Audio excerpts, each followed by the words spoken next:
What happens to the human mind when it sees the impossible? Let's run a thought experiment. Imagine it's Tuesday morning. The 8:15 a.m. subway pulls into the station, crowded and completely ordinary. The air is thick with the silent digital hum of 100 people scrolling on their devices, each lost in their own world. Then, 3 seconds later, it arrives again. The exact same train, the same faces in the window, the same screech of the brakes. For the handful of people who noticed, the world didn't just glitch, it broke. This is a story about what could happen to the human mind when it's forced to witness the impossible, and how a single, inexplicable event might trigger the erosion of reality itself. Section 1. The predictive brain. Reality's unseen architect. To understand why a 3-second loop could shatter a mind, you first need to get acquainted with the silent, tireless architect of your reality, the predictive brain. Your experience of the world isn't a live video feed. It's more like a simulation, a constant forecast. Your brain doesn't just passively react to information. It actively predicts what it expects to sense based on every experience you've ever had. It's constantly generating a model of the world, and what you perceive as now is actually its best guess of what should be happening. Think about catching a ball. You don't consciously calculate its trajectory, right? Your brain predicts its path and tells your hand where to go. When the prediction is correct, reality feels seamless and stable. This predictive model is a brilliant survival mechanism, designed to save energy by filtering out irrelevant details and focusing only on what's unexpected. And what's more predictable than the modern commute? Every day, it's the same platform, the same schedule, the same sea of faces. It's a ritual of repetition. Some psychological theories, like terror management theory, suggest that these predictable structures in our lives help us manage a deep, underlying anxiety about our own mortality. By creating a world that feels orderly and meaningful, we keep the terrifying chaos of existence at bay. The daily commute and its crushing mundanity becomes a kind of shield, an anchor of predictability in a sea of existential uncertainty. But what happens when that anchor shatters? Section 2. The glitch. When the code breaks. The Tuesday morning glitch in our thought experiment isn't just an error. It's a direct assault on the brain's fundamental operating system. The arrival of the first train confirmed the brain's prediction. All good. But the second arrival, just 3 seconds later, creates what neuroscientists call a prediction error explosion. The event is too quick to be dismissed as a dream, but too long to be a simple flicker of the eyes. It's a physics impossible paradox. The brain, which has built its entire model of reality on principles like linear time, is hit with data it cannot process. It's like a computer receiving a line of code that says 1 equals 2. The system doesn't just get an error message, it risks a crash.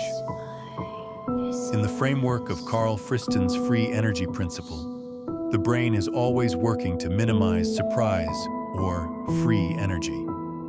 This isn't a subjective feeling, but a technical measure of the mismatch between what the brain predicts and what it senses.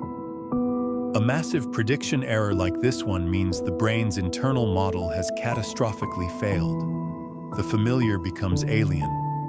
The trusted rules of the universe are exposed as fragile suggestions. The platform, the faces, the train itself, they are no longer just a scene. They are evidence of a fundamental lie. The experience isn't just confusing, it's physically and psychologically nauseating. Your brain isn't just seeing something impossible, it's being forced to acknowledge that its entire construction of reality might be wrong. Section 3. The first stage of erosion. cognitive dissonance and derealization. In the immediate aftermath, the mind might descend into panic. The first and most disorienting symptom could be a wave of intense cognitive dissonance, that awful psychological stress you feel when holding two contradictory beliefs at once.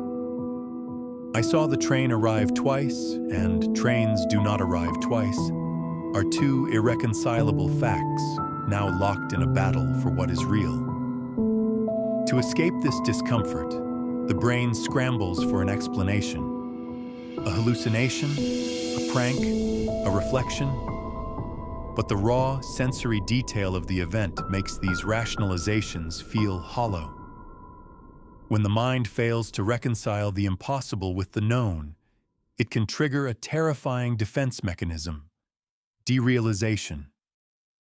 Derealization is the feeling that the world around you isn't real. It's often described as watching your life from behind a glass wall or feeling like you're an actor in a film. The world can feel flat, muted, and strangely distant. This isn't a choice. It's the brain's desperate attempt to quarantine the impossible event. If the world isn't real, then an impossible event is no longer a paradox. It's just a bug in the simulation. The witnesses might feel a sense of numbness, confusion, and profound isolation. They look around at the other commuters, most of whom are still staring at their phones, completely oblivious. What should be a shared experience becomes a private horror, creating an invisible wall between those who saw and those who did not. If you've ever felt that slight glitch in your own perception, that moment of déjà vu that felt too real, or a fleeting sense that the world was somehow off, then you've had a tiny glimpse into this process. Our channel is dedicated to exploring these boundaries of the mind and the strange territory where psychology and reality collide. If that sounds interesting to you, subscribe and join the conversation.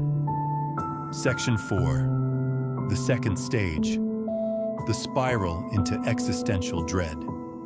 As the initial shock fades, it could be replaced by something far colder and more pervasive: existential dread. This isn't just anxiety or fear, which are often directed at a specific threat. Existential dread is the feeling that arises when the very foundations of your meaning collapse.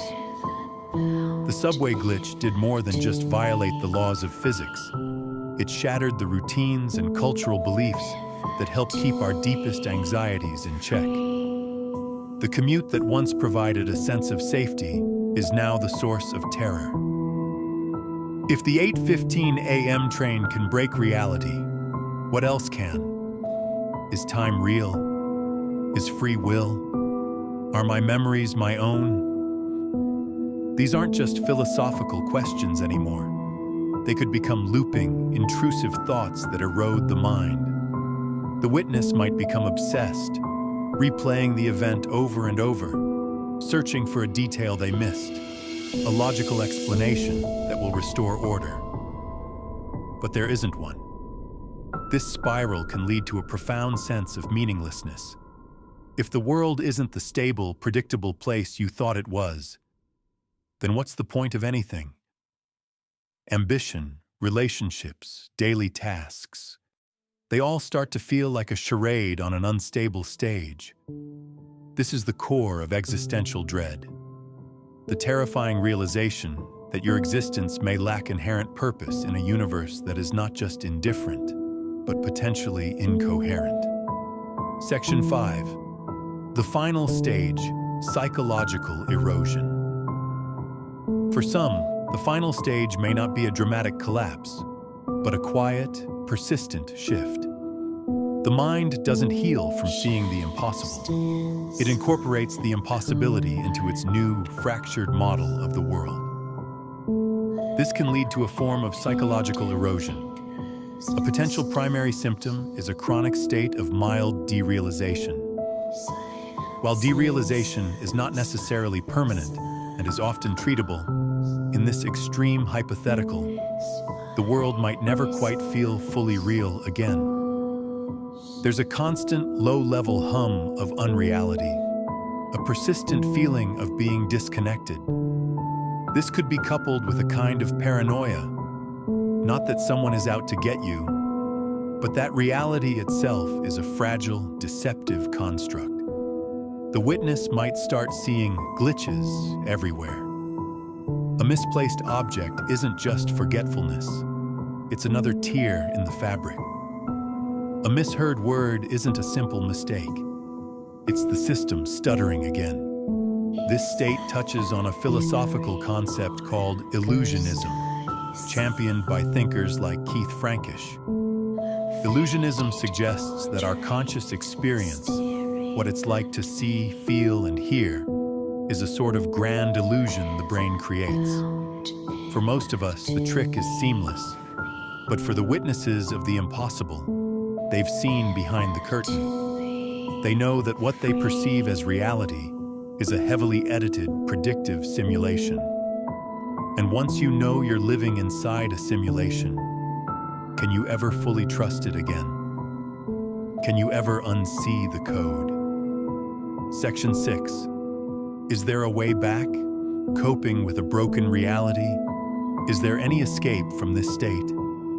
Maybe not an escape, but a way to navigate it.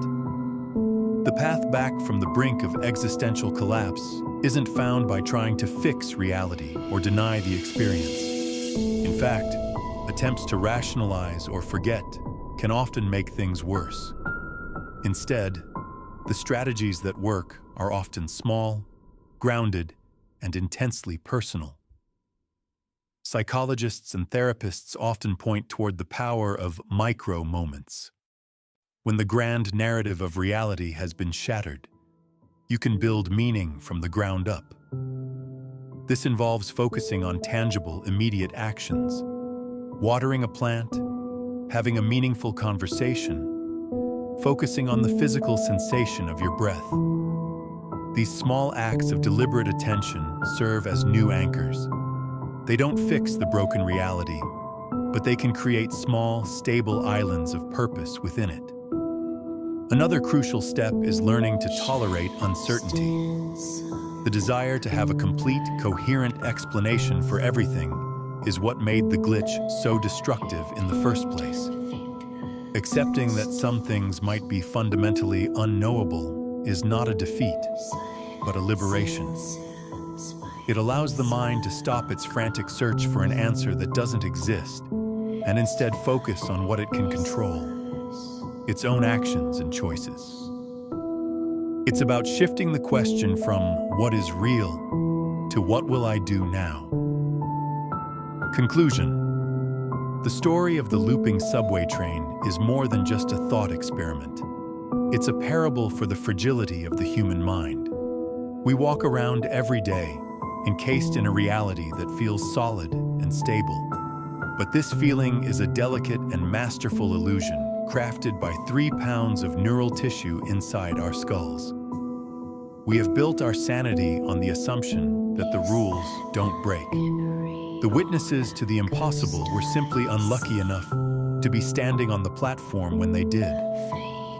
Their potential erosion reminds us that the line between a functioning mind and one lost in a sea of unreality is terrifyingly thin. It's a line drawn not by steel or stone, but by prediction and belief. And this begs a final, unsettling question. What if these glitches are happening all the time, but our brains are just getting better at hiding the evidence? Or even more terrifying, what happens when a glitch occurs that is so profound, so undeniable, that no one can look away? Let me know your thoughts in the comments below.